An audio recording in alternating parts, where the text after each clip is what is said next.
exactly the points of disagreement that they are still working on? I don't want to detail sort of the technical talks that are happening right now, but there are just a couple, and we're confident that we'll be able to work through those. Will the president put pressure on Putin or Zelensky if this doesn't work? The president's been putting a lot of pressure on both leaders for this entire time. We've been talking with both sides. He's been talking to both leaders directly for 10 months now. So yes, you can expect that pressure to continue. The president wants this war to end. Karoline, is the president more determined now, since the judge's ruling today, to go after James Comey and Tish James, and if so, why?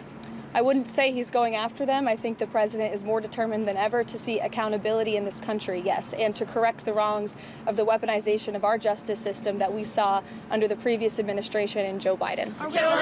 What was President Trump's reaction to those indictments against Comey and James being thrown out? His reaction was, we've seen this before. We've seen partisan judges take unprecedented steps to try to intervene in accountability before, but we're not going to give up. And I know that the Department of Justice intends to appeal these rulings very soon, if they haven't already. I may have missed it. Concerning ending the war in Ukraine. I would point any critics to the words of the Ukrainians yesterday, in which they said that they feel very positive about this plan. They've been very involved. They have had direct input on the language of this plan, and that we are in direct communication and correspondence with them.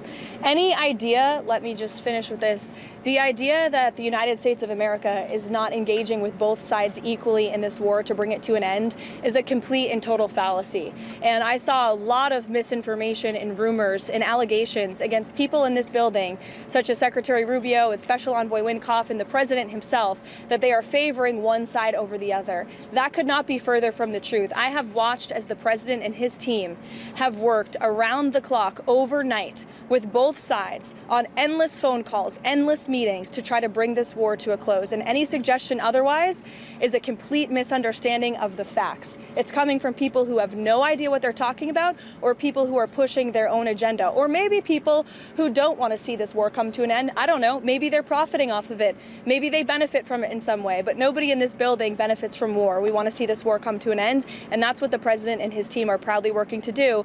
And I think the critics should just take a step back and think about what happened with Israel and Gaza. There were a lot of doubters, and we got the hostages out, and this president secured a peace deal that still exists and is ongoing today. So everyone should just respect the work this administration is doing and watch the process unfold. Investigation into Mark Kelly, and what do you make of his response that it's just intimidation?